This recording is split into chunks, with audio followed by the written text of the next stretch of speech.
fight she endured about 25 minutes.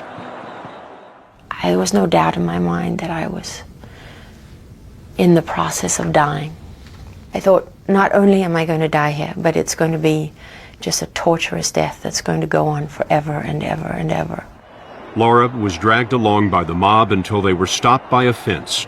At that spot, a group of Egyptian women were camped out. And I almost fell into the lap of this woman on the ground who was head to toe in black. Just her eyes, I remember, just her eyes I could see. Wearing a chador. Yes. And she put her arms around me. And oh my God, I can't tell you what that moment was like for me.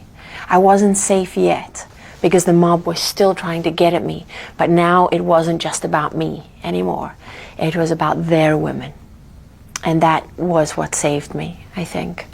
The women kind of closed ranks around me, and I remember one or two, maybe three men standing with them, and the women were throwing water on the crowd, and they were pouring water over me because I couldn't breathe. You know, I was rasping.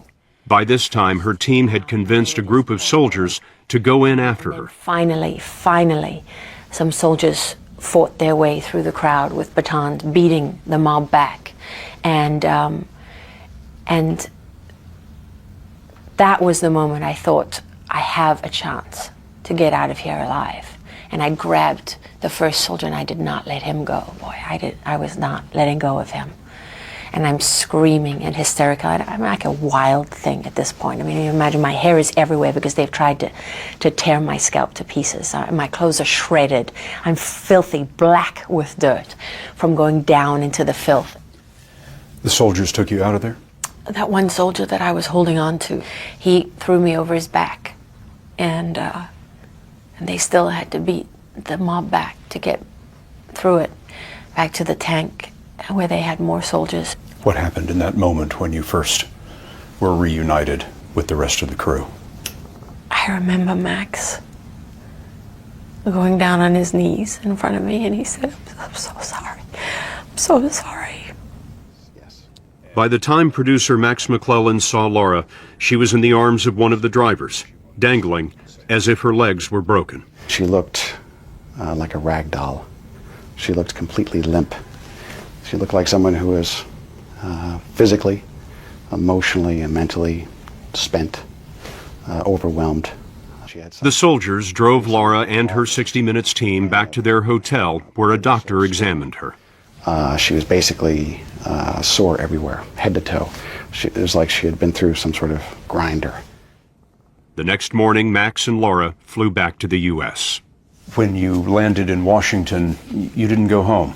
You went straight to the hospital. And I stayed there for 4 days, which was hard. My muscles were so unbelievably sore because they were literally stretched from the mob trying to tear my limbs off my body. My joints, every joint in my body was distended. And then the more intimate injuries, the tearing inside, and the mark of their hands, their fingers, all over my body. Cuts and everything you could imagine, but no broken bones. Tell me about that moment when you saw your children again. I felt like I'd been given a second chance that I didn't deserve. And because I did that to them, I came so close to leaving them, to abandoning them. Do you feel like you're healing now? Oh, definitely. I'm so much stronger. That night, her attackers faded away into the crowd. It's not likely anyone involved will be brought to justice. We may never know with certainty whether the regime was targeting a reporter or whether it was simply and savagely a criminal mob. It is true that in Egypt in particular, sexual harassment and violence are common.